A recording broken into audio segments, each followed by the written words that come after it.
শিক্ষা সংক্রান্ত গুরুত্বপূর্ণ আপডেটগুলো পেতে হলে অবশ্যই শুভেন্দু ই একাডেমি চ্যানেলটি সাবস্ক্রাইব করুন। পাশে থাকা বেল আইকনটিতে ক্লিক করে ভিডিওটি বেশি বেশি করে শেয়ার করুন। নমস্কার, আপনি দেখছেন শুভেন্দু একাডেমিক ইউটিউব চ্যানেল। শিক্ষক শিক্ষিকা শিক্ষাকর্মীদের জন্যই খুবই গুরুত্বপূর্ণ একটা আপডেট।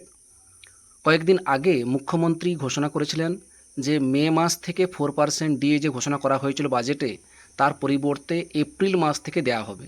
সেটা নিয়েই মলয় মুখোপাধ্যায়ের পেজ থেকে একটা গুরুত্বপূর্ণ একটা আপডেট উঠে এসেছে, সেটাই আপনাদের সঙ্গে শেয়ার করছি। দেখুন, এপ্রিলে 4% যুক্ত মে মাসের 4% সমান 8% ডিএ হচ্ছে না।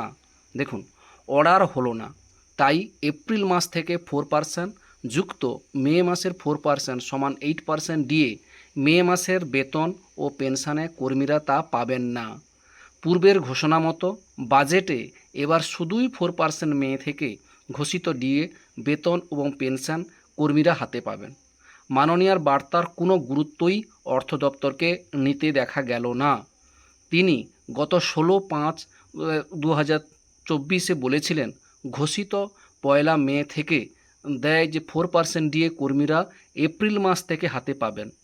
পে অ্যান্ড অ্যাকাউন্ট এবং ট্রেজারিগুলোতে অর্ডার না আসার কারণে এপ্রিলের ডিএ বর্তমানে দেওয়া যাচ্ছে না।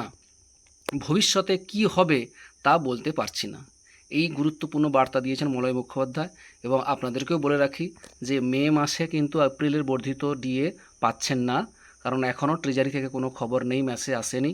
তার জন্য হয়তো পরে যদি কখনো অর্ডার বেরোয় অর্থ দপ্তর থেকে, তাহলে হয়তো তার এরিয়া হিসাবে আপনারা সকলে পাবেন। যাই হোক, যে কোনো আপডেট থাকলে আপনাদের সঙ্গে শেয়ার করি। ভালো লাগলে অবশ্যই লাইক দেবেন। ভালো থাকবেন, সুস্থ থাকবেন। ধন্যবাদ।